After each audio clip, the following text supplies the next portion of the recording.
You say let's sit down. Any dates? Anything? No, I've put in a call to Minister Marshall to see if we can arrange a specific date. I haven't heard back from him yet. Why the change in position? I think last week you were not willing to go back to the negotiating table, and this week you are. Well, I think there were several pleas on the part of the Minister of Finance for us to go back to the table. We feel that we don't want to leave any stone unturned in terms of the efforts to find a negotiated settlement, so we're willing to make another effort yet again to try to come to some kind of mutually acceptable agreement. Those are the words in the minister's letter to us that he just sent yesterday.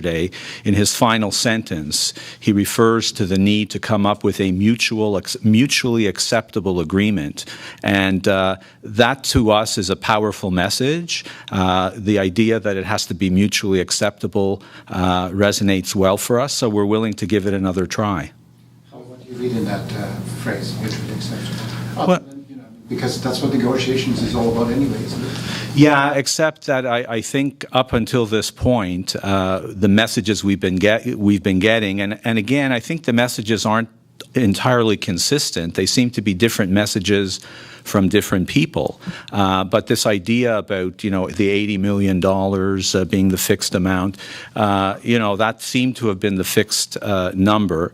But again, the Minister of Finance had said on a number of occasions publicly that we have to, when the question arose as to whether their offer was in fact an ultimatum, he said, look, you have to accept the entire package or reject the entire package, but if you reject the package, we're prepared to sit down and discuss a new arrangement, and that's basically what we're looking for. Are there any items in the proposal that you're going to revisit? Anything in there now that you like? Well, there are certain elements in the proposal that we thought were fine, but there are also a number of elements that are not fine, and I don't want to get into the specifics today. I want to have the opportunity to have a discussion with the Minister of Finance when that opportunity arises, and at that point, I think we can discuss this in more detail. This morning, indications are that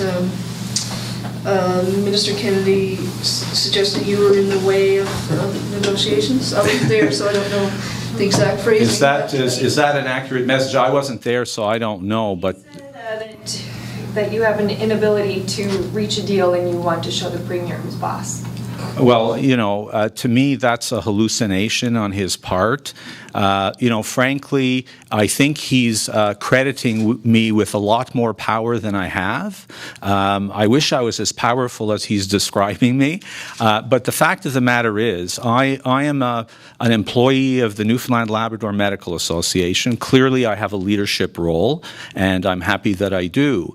But essentially, I'm a servant of the Board of Directors. The Board of Directors make the decisions. The Executive Committee makes the decisions. And the one thing that I want to be very, very clear about here, and I hope that you report it to the public, is the decision about whether we accept or reject the government's offer rests with the entire membership.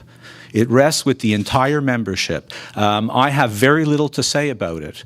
I have a pretty good idea of what our membership is likely going to accept or reject, but that's the way our democracy works. Now, a couple of weeks ago, the Premier made some comments in the House of Assembly about the fact that we were a House divided and all this sort of thing. Well, to reassure him and give him a better comfort level, our board decided that rather than having a ratification process that would pass on the basis of 60% of the votes, we've raised it to 80% of the votes. Now, that's far more robust than any other collective organization that I know of. Most organizations are satisfied with a 50+1% ratification process. So we stand behind our members, and our members stand behind us. I have to tell you that it's really unfortunate that the minister is choosing this style of engagement because it doesn't serve any purpose in terms of getting to a mutually agreeable and a productive and constructive result. What we need here is to talk about the facts, to talk about what's real. And for some reason, he seems to be focusing on me. Well, I can tell you that our agenda is to focus on the facts. We're not going to be detracted by any comments by Minister Kennedy.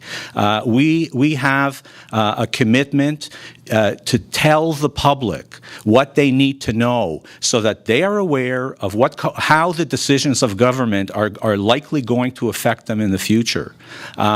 Every member, every person who lives in this province has a stake in the outcome of these negotiations, and they have a right to know what's at stake with respect to the decisions and choices that the government decides to make.